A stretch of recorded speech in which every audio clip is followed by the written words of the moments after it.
Hi guys, welcome back to my channel, or welcome if you're new here. My name is Charlie and I sell handmade polymer clay earrings and accessories for my shop called Charrings. So today we're going to be talking about things I wish I knew before I started working with polymer clay.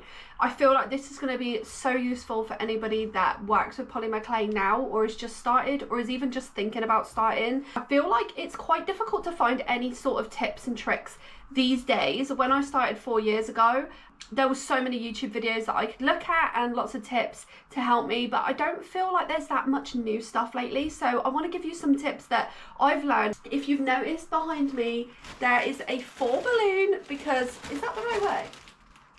I don't know what the right way is, but we've got a 4 balloon because it was just our 4th birthday. So over the past 4 years, I've learned a lot and made a lot of mistakes. So I want to give you some tips so that you don't need to make the same mistakes. I'm going to give you 5 in this video, but I've got loads more than that. So if you want to see part 2, 3, 4, let me know in the comments. And if you've got any specific questions, let me know again in the comments, and I can try and help as much as I can and add them into the next video. So the first thing that I want to address is the one thing that I get asked probably most when it's specific tips being asked, and that is, how do you get dust and hairs and everything out of your clay? Now, it may seem a bit strange if you've not worked with clay before for this question, but if you have, you'll know what I'm talking about. Especially white clay, it is the worst for getting dust particles and little pieces of dirt and anything like that in it. I don't know why. You don't need a dusty room for somehow little fibers to be caught into your clay,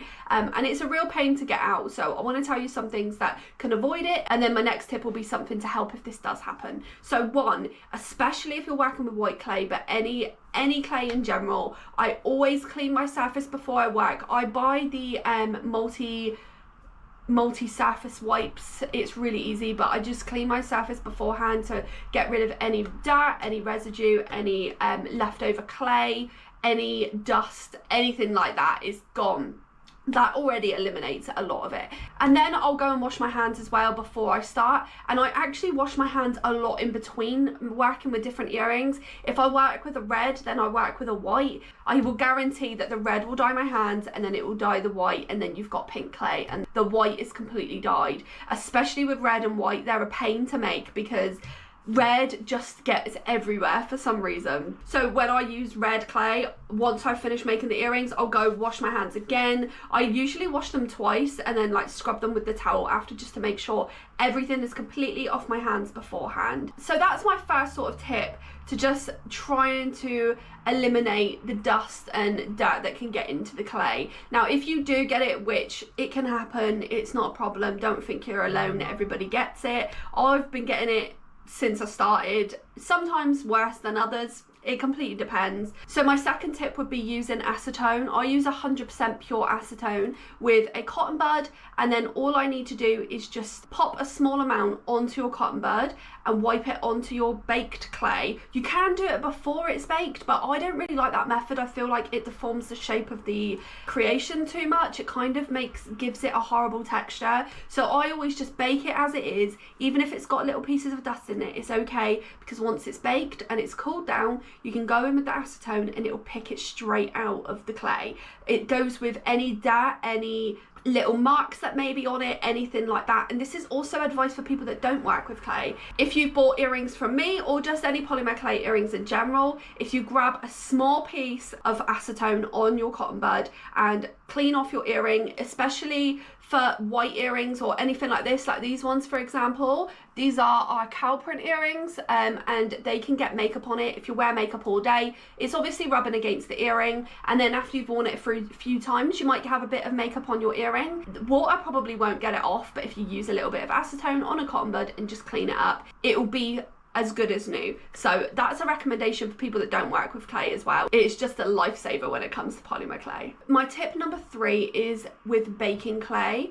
So people think it's as easy as just throwing it in your oven. It really isn't. It's very, very important, this part, because if you're spending hours on making your creations, you put them in the oven and they burn or they go brittle, you're going to be gutted, and it's such a waste of your time and effort and creativity. It's just, and it's so disheartening, and it's happened to me a couple of times, so I'm going to tell you how to fix it. Make sure number 1 is get a thermostat. I watched some videos when I first started and I was like, I don't need that, I don't need that. You do, because when you use your oven, one, whether it's one that you've bought specifically for your clay, whether it's one that you have just in your kitchen, doesn't matter. So if you put it at 110 degrees, which is what I bake mine at, if you put it at 110 degrees, sometimes it'll be 110, sometimes it'll be over, sometimes it'll be under. The thermostat is what gives you the accurate reading. So you want to make sure you're going off of that. And sometimes I need to turn mine up slightly, sometimes I need to turn it down. I thought I would be able to just keep it on the same one every time, but it doesn't work like that, unfortunately. So I would definitely recommend getting one of them so that you can get the accurate temperature of your oven at that time of baking your earrings. Make sure you are preheating the oven. Don't just throw them in once you've got the oven on. Don't do that.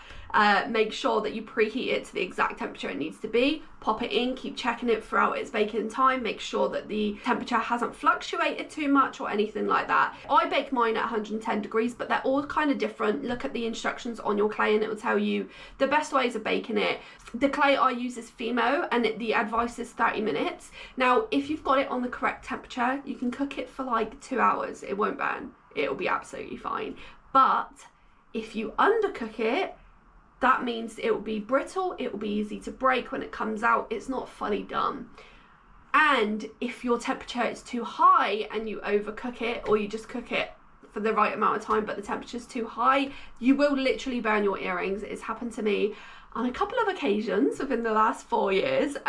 Not too much, to be honest, because I learned quite quickly with the thermostat, so I don't really have that issue anymore. But it happened to me recently where I put my earrings in the oven and I knocked the temperature, because it's not like a clicky one, it's just like a smooth sort of temperature gauge. So I knocked my temperature gauge when I put the earrings in the oven, and I didn't realise until there was black smoke filling up my room, and then all the earrings were black, and I spent hours on these 3D mushrooms. I was absolutely gutted. So please, please, please make sure that you check your temperature, like triple check, and don't burn your earrings, because there's no coming back from them once they're burnt either. You can't save them. They're just black or dark coloured and they're not good. My tip number 4 is something that I learned within this year. I really wish I knew this sooner. I don't know how I didn't, but I know now, and it's made my life 10 times easier. I always hand paint my earrings. Not all of them need hand painting, but some of them need hand painting, and when I hand paint them, I use acrylic paint. Don't use acrylic paint. You can, it works and it's absolutely fine, but the quality will be 10 times better if you use liquid clay.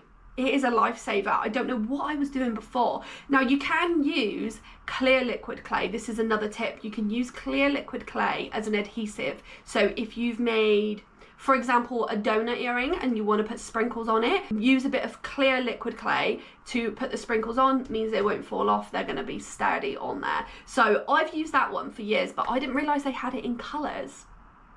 Game changer.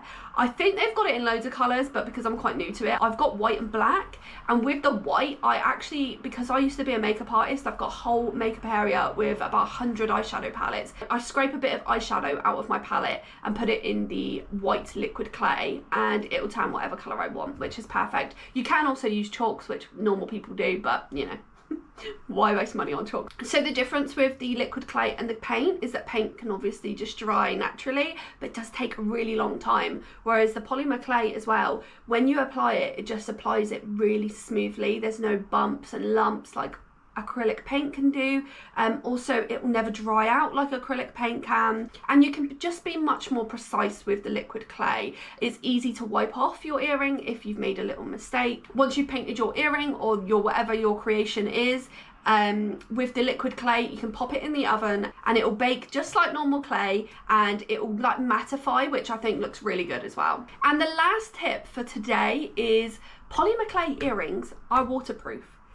Polymer clay itself, once it's been cured, is waterproof. The only reason I never advise wearing your earrings in water is because the actual findings I don't make myself. So either the stud or the dangly part, the silver part of it, may not be waterproof, therefore it can tarnish, it can go like rusty if you put it in water. That's the only reason I say don't do that, just in case.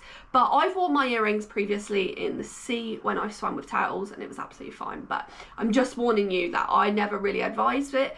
But my point is, with it being waterproof, is before I put my attachments on my earrings, especially if it's black, this is like a big top tip if it's black, then once I sand the earrings, it gets a white sort of residue around the black earring. And for me, it bothers me. Some people, you may be able to just dust it off, but it doesn't seem to dust off very well. So I usually have a little bowl of water that I'll put the earrings in. I'll wash them around just a little bit, not for long. You can use soapy water as well. I just use water. And then I'll get a towel out and I'll dab them all dry with a towel. Make sure they're completely dry before using findings and stuff. And they're as good as new. They look much cleaner, much fresher, and they've got no residue on it from the sanding and drilling whatsoever. So I would definitely recommend that. I don't do it for all my earrings, but sometimes it is necessary. For example, my Halloween earrings, there are a lot of black ones, like cauldrons and stuff like that, that I put in the water beforehand and just dried them off. It is an extra step. It does take a little bit longer, but it's definitely worth it, and it does make the world of difference. I feel like I absolutely flew through that. I have no idea how long this video is going to be, but I hope that helps. If you're starting out with clay, good luck. You're going to have the best time. It's so fun to work with, and I've now made it my full-time job, and it's the best job ever, honestly. So if you are starting out, or you've been working with clay for ages, you may not know some of these tips. Like me, I've only just learned about the liquid clay. So please do take these on board if you would like. They will help you with your polymer clay earrings. It just makes your life easier. All of these tips as well aren't just for earrings. They're for anything you make. If you make key rings, if you make sculptures, whatever it is, it goes for anything with polymer clay. So it's not just specifically for earrings. But like I said, I hope this helps, and like I said at the beginning of the video, please put in the comments if you've got any questions at all, if you've got any specific questions, because I can collate 5 more and use it for a part 2. Make sure you check out the comments if anyone's given any tips as well, because in my last video people were really kind on Tuesday. It got some views really quickly on the Teemu one. If you haven't checked that out already, I'll leave it at the end of the video so you can go and watch that one next. But on that one, there are a lot of people leaving tips and like advice down below, which I really do appreciate. Is helpful for me and also anyone else that watches my videos. So always check the comments and see if there's any extra tips down there as well. And if there isn't, feel free to leave one yourself if you've got any. Thank you so much for watching. If you're not already, please do follow my TikTok and Instagram. I post every single day on both of them. I've got loads of challenge videos on there. Videos of me making earrings, packing orders, all of that good stuff. So if you want to go follow me on there, please do. And I shall see you in the next one. And make sure you subscribe. Thank you. Bye.